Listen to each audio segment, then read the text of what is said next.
નમસ્કાર સૌ મિત્રોને મારા આજના આ વિડીયોની અંદર આપ સૌનું હાર્દિક સ્વાગત છે। મિત્રો, જે એનએમએમએસની પરીક્ષા છે જે ધોરણ 8માં લેવામાં આવે છે ભારત સરકાર દ્વારા, નેશનલ મીન્સ કમ મેરિટ સ્કોલરશિપ, તો આ પરીક્ષાનું જે મેરિટ લિસ્ટ છે એ 2 દિવસ પહેલાં જાહેર થયું છે। તો આજના આ વિડીયોની અંદર આપણે જે જિલ્લા વાઇઝ અને કેટેગરી વાઇઝ મેરિટમાં કેટલા ઉમેદવારો આવેલા છે, જિલ્લા વાઇઝ અને કેટેગરી વાઇઝ કટ ઓફ કેટલું રહ્યું છે, તો એ સંપૂર્ણ વિગતો છે એ સંપૂર્ણ એનાલિસિસ સાથે આ વિડીયોની અંદર આપણે જોઈશું। તો વિડીયોના અંત સુધીમાં બન્યા રહેશો। જે એનએમએમએસની પરીક્ષા ધોરણ 8માં બાળક આપે છે તેને ધોરણ 9થી લઈ અને 12માં દર વર્ષે ₹12,000ની સ્કોલરશિપ મળવાપાત્ર થાય છે। તો આપના જે પણ સ્કૂલમાં ભણતા બાળકો છે એ આ કટ ઓફની અંદર આવતા હોય જે તે જિલ્લામાં, તો એ બાળકને દર વર્ષે ₹12,000 મળવાપાત્ર થાય છે। હવે આપણે જિલ્લા વાઇઝ વાત કરીએ કે કુલ કેટલા વિદ્યાર્થીઓ છે એ મેરિટમાં આવેલા છે અને જિલ્લામાં કેટલું કટ ઓફ રહેલું છે। તો કુલ વિદ્યાર્થીઓની સંખ્યા છે એ આપ સ્ક્રીન ઉપર જોઈ શકો છો। આપણે કટ ઓફની વાત કરીએ તો અમદાવાદ સિટીમાં જનરલનું મેરિટ છે એ 102 રહ્યું છે, એસસીનું 98, એસટીનું 71 અને જે પીએચ કેન્ડિડેટ છે એનું 58 રહેલું છે। હવે અહીંયા જનરલમાં જે ઓબીસીના તમામ ઉમેદવારો છે એ જનરલમાં સમાવેશ થાય છે, એટલે કેટેગરીમાં એસસી, એસટી અને પીએચ આ 3 કેટેગરીનો સમાવેશ થાય છે। અમદાવાદ રૂરલની વાત કરીએ તો જનરલનું 112, એસસીનું 108, એસટીનું 81 અને પીએચનું 68 રહેલું છે। અમરેલીમાં જનરલ 119, એસસી 115, એસટી 80 અને પીએચ છે એ 67 છે। આણંદ જિલ્લાની વાત કરીએ તો આણંદમાં general 114 marks, SC 110 mark, ST 78 mark અને પીએચ કેન્ડિડેટનું 60 માર્કે રહેલું છે। અરવલ્લીમાં જનરલનું મેરિટ છે એ 121 માર્ક છે, એસસીનું 117 માર્ક, એસટીનું 110 માર્ક અને પીએચનું 67 માર્ક છે। બનાસકાંઠામાં જનરલનું 129 માર્ક, એસસીનું 125 માર્ક, એસટીનું 92 માર્ક્સ અને પીએચનું 75 માર્કે રહેલું છે। ભરૂચમાં જનરલનું 107, એસસીનું 96, એસટીનું 101 અને પીએચનું 62 રહેલું છે।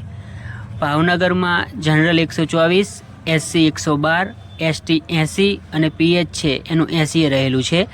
બોટાદ જિલ્લામાં જનરલ 117, એસસી 110, એસટી 85 અને પીએચ છે એનું 133 રહેલું છે। બોટાદ જિલ્લામાં પીએચનો ફક્ત એક જ ઉમેદવાર છે, એટલા માટે મેરિટમાં આવેલો, એટલા માટે પીએચનું સૌથી વધારે મેરિટ છે એ રહેલું છે। છોટાઉદેપુરમાં જનરલ 103, એસસી 83, એસટી 101 અને પીએચ 81 માર્કે રહેલું છે।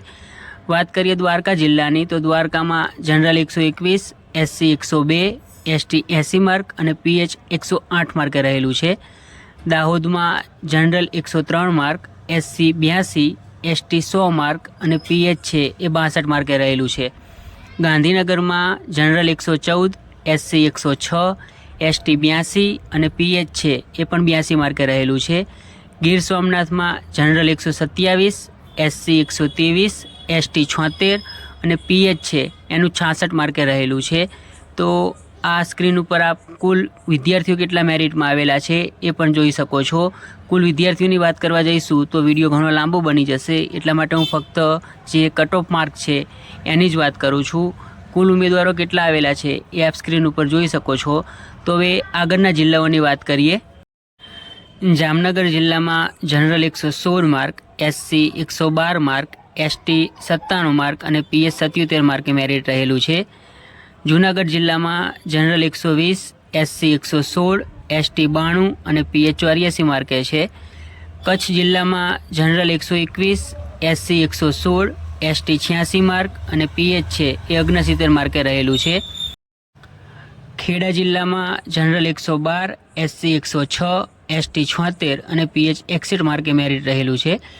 મહેસાણા જિલ્લામાં જનરલ 129, એસસી 122, એસટી 70 અને પીએચ કેન્ડિડેટનું 96 માર્કે રહેલું છે। મહીસાગરમાં જનરલ 107, એસસી 101, એસટી 104 અને પીએચ 62 માર્કે રહેલું છે।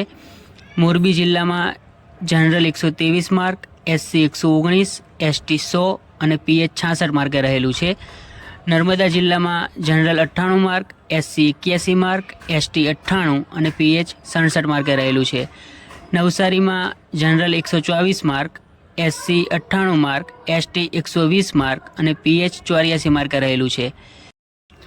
પંચમહાલમાં જનરલ છે 113 mark, SC 106 mark, ST 97 mark અને PH 72 માર્કે રહેલું છે.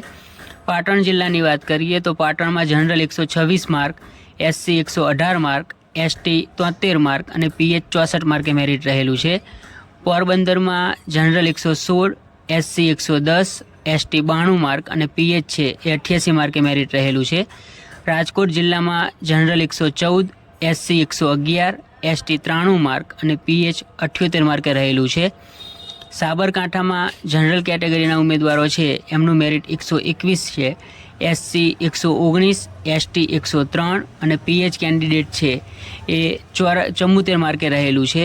તો હવે આપણે બીજા જિલ્લાઓની વાત કરીએ સુરતની, તો સુરતમાં સૌથી વધારે 451 વિદ્યાર્થીઓ છે એ મેરિટમાં આવેલા છે.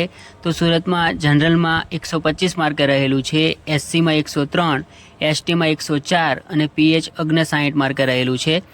સુરેન્દ્રનગરમાં જનરલ 111, SC 109, ST 88 અને PH 91 માર્કે રહેલું છે. તાપી જિલ્લામાં જનરલ 108, SC 83, ST 106 અને PH 64 માર્કે રહેલું છે. ડાંગ જિલ્લામાં જનરલ 104, SC 97, ST 103 જ્યારે PH કેન્ડિડેટ છે એ અહીંયા કોઈ મેરિટમાં આવેલ નથી. વડોદરામાં જે જનરલ છે એ 106 mark, SC 98 mark, ST 91 mark અને PH છે એ 66 માર્કે રહેલું છે. વલસાડ જિલ્લામાં જનરલ 115 માર્ક, SC 97, ST 112 અને PH છે એ 61 માર્કે મેરિટ રહેલું છે. તો જે NMMSનું મેરિટ જાહેર થયું છે એમાં કુલ 5097 જે વિદ્યાર્થીઓ છે એ મેરિટમાં આવેલા છે. તેમાં જનરલના 3931 ઉમેદવારો, SCના 326 ઉમેદવારો, STના 737 ઉમેદવારો અને PHના 103 ઉમેદવારો આવેલા છે. આશા રાખું છું કે આજનો આ વિડીયો આપ સૌને સારો લાગ્યો હશે. તો આ વિડીયો છે એ NMMSની પરીક્ષા આપનાર ધોરણ 8ના તમામ વિદ્યાર્થીઓ સુધી પહોંચે, તમામ શિક્ષકો સુધી પહોંચે. તો આ વિડીયો છે એ વધુમાં વધુ શેર કરશો, ચેનલને સબસ્ક્રાઈબ કરશો અને આપના કોઈ પણ પ્રશ્નો હોય તે કોમેન્ટ બોક્સની અંદર જરૂરથી આપશો. આભાર.